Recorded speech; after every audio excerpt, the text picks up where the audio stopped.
Au moment précis où l'Iran déclenche une nouvelle salve de missiles en direction d'Israël, un détail saute aux yeux. Ces images, pourtant spectaculaires, disparaissent étrangement des écrans des grandes chaînes internationales. C'est là que l'on comprend que la guerre moderne ne se déroule pas uniquement dans le ciel ou sur le terrain, mais aussi dans le théâtre médiatique, où la perception peut parfois supplanter les faits eux-mêmes. Ce que nous observons dépasse largement le simple échange de projectiles entre deux adversaires. Il s'agit d'un affrontement d'un autre type, une lutte pour l'existence des récits, menée simultanément dans l'univers numérique, sur les plateaux télévisés et au cœur des ondes de combat. Le silence visuel des grandes chaînes n'est probablement ni une maladresse journalistique, ni un simple décalage technique. Il ressemble plutôt à une pièce d'un mécanisme plus vaste, celui de la gestion stratégique de l'information en période de conflit. Dans ce contexte, les flux médiatiques ne circulent pas librement. Ils sont orientés, calibrés, parfois filtrés afin de construire une version du réel compatible avec certains objectifs politiques ou militaires. Nous vivons désormais dans une époque où une image peut peser davantage qu'un projectile et où une alerte diffusée à la dernière minute peut bouleverser les rapports de force avant même que les missiles n'atteignent leur cible. Ainsi, tandis que des traînées lumineuses traversent le ciel en vagues successives, de nombreux médias internationaux préfèrent diffuser des analyses glacées ou détourner l'attention vers des détails périphériques. Cette dissonance révèle une tentative persistante d'influencer la perception collective, de réduire l'importance de certains faits ou, au contraire, de les amplifier selon les intérêts du moment. Dans les conflits contemporains, la bataille des consciences est devenue centrale. Chaque camp s'efforce d'imposer sa propre version de l'histoire. Si l'instant n'est pas documenté et transmis tel quel, il se perd dans les méandres de la propagande.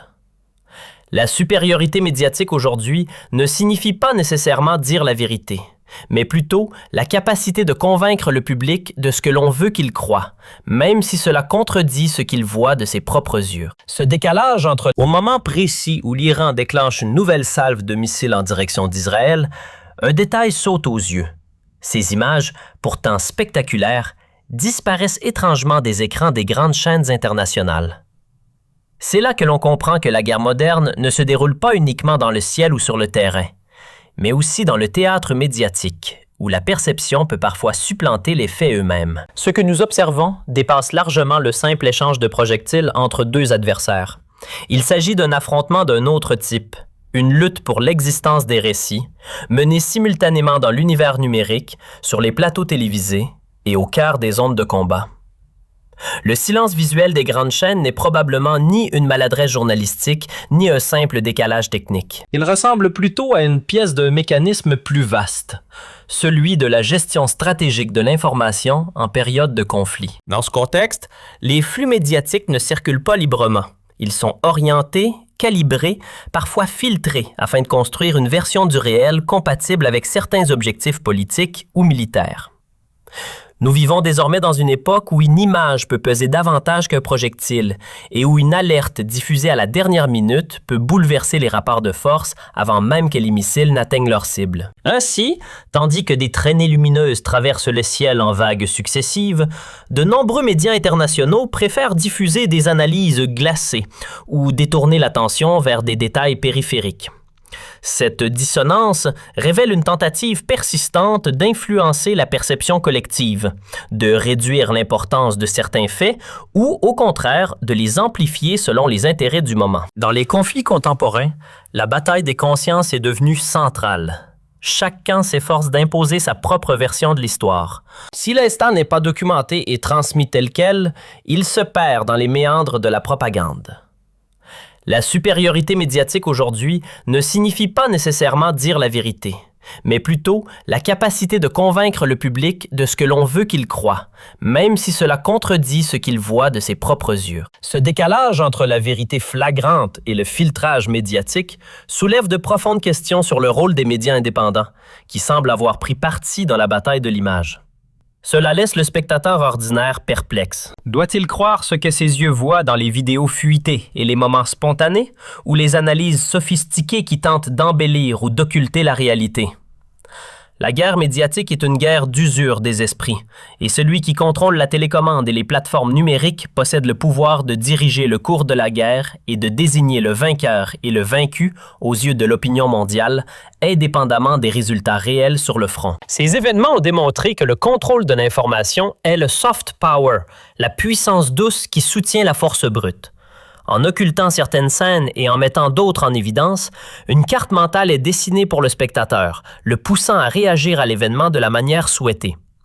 L'emportement sur la vérité signifie la création d'une impression qui dure plus longtemps que l'événement lui-même. Et c'est là l'essence du travail médiatique dans les zones de conflit enflammées. Dans cette conclusion étendue, nous devons plonger au cœur des mécanismes invisibles qui régissent la perception moderne des conflits, là où le pixel devient une munition et où le silence des grands médias résonne plus fort que les explosions elles-mêmes.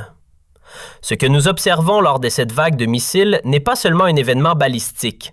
C'est l'épicentre d'une déconnexion programmée entre le réel brut et le réel diffusé. La vérité, dans sa forme la plus pure et la plus terrifiante, s'échappe souvent par les fissures des réseaux sociaux, capturée par les objectifs de téléphones anonymes, tandis que les rédactions des grands complexes médiatiques opèrent un filtrage qui n'est plus de l'ordre de l'éditorial, mais de l'ordre de la censure stratégique. Cette asymétrie de l'information crée un gouffre, où la crédibilité des institutions s'effondre au profit de l'immédiateté brute, souvent chaotique, mais perçue comme plus authentique. La guerre de l'image est devenue une science de l'omission. Ne pas montrer, c'est nier l'existence. Ne pas diffuser, c'est désarmer symboliquement l'adversaire. Pourtant, dans un monde interconnecté, cette tentative de contrôle ressemble à une digue fissurée face à un océan de données. Chaque seconde de silence sur une chaîne officielle est comblée par 1000 voix sur le web, créant une dissonance cognitive chez le spectateur qui ne sait plus si sa vision est un mirage ou si le discours officiel est une mise en scène. Le concept de vérité s'efface devant celui de récit dominant, où l'objectif n'est plus d'informer, mais de maintenir un équilibre psychologique chez les masses. L'efficacité d'une attaque ne se mesure plus seulement par le nombre d'impacts au sol, mais par le volume de conversations qu'elle génère et par la manière dont ces conversations sont étouffées ou amplifiées. Nous sommes entrés dans l'ère de la post-vérité militaire, où la défaite peut être transformée en victoire par un montage habile et où une offensive majeure peut être réduite à un incident mineur par le simple jeu des angles de caméra. Cette manipulation de la perception est le défi majeur de notre siècle. Elle transforme le citoyen en soldat involontaire d'une guerre de l'information dont il ne possède pas les codes. La persistance de certains médias à ignorer les preuves visuelles flagrantes ne fait qu'accentuer la fracture sociale et la méfiance envers les élites communicationnelles. Au final, la réalité finit toujours par percer. Mais à quel prix? Celui de la confusion totale, où la lumière de l'explosion est la seule vérité qui reste, brève et indiscutable, avant d'être à nouveau recouverte par le voile des analyses biaisées et des silences calculés. La technologie, en nous donnant le pouvoir de tout voir, a paradoxalement permis à ceux qui nous dirigent de perfectionner l'art de nous rendre aveugles. C'est dans ce paradoxe que réside la tragédie du spectateur moderne. Il voit tout, mais ne peut être sûr de rien, car derrière chaque image diffusée ou occultée se cache une intention qui dépasse largement le cadre de la simple information journalistique. La guerre est devenue un spectacle dont le scénario est écrit en temps réel, non pas avec de l'encre, mais avec des algorithmes et des pressions politiques, faisant de la vérité la première victime bien avant que le premier missile ne quitte sa rampe de lancement. Cette conclusion nous rappelle que la vigilance intellectuelle est notre seule défense face à un paysage médiatique qui a choisi son camp, celui du récit plutôt que celui du fait. En conclusion, nous nous trouvons aujourd'hui à la croisée des chemins, où la rhétorique politique se heurte violemment à une réalité militaire souterraine dont les contours commencent à peine à émerger.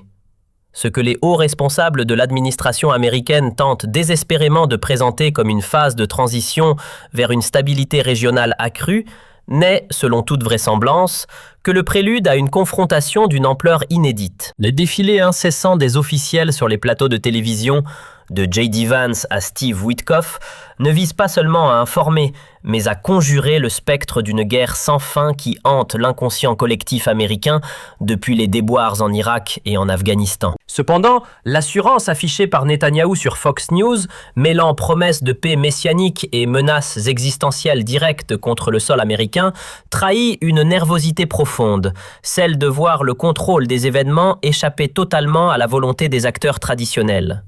Les révélations du Financial Times concernant le plan Khamenei changent radicalement la donne. Si ce plan a effectivement été conçu dans le secret immédiatement après la guerre des 11 jours, cela signifie que Téhéran ne réagit pas sous le coup de l'émotion ou de la provocation immédiate, mais suit un script millimétré dont chaque acte a été répété. L'idée d'un commandement décentralisé,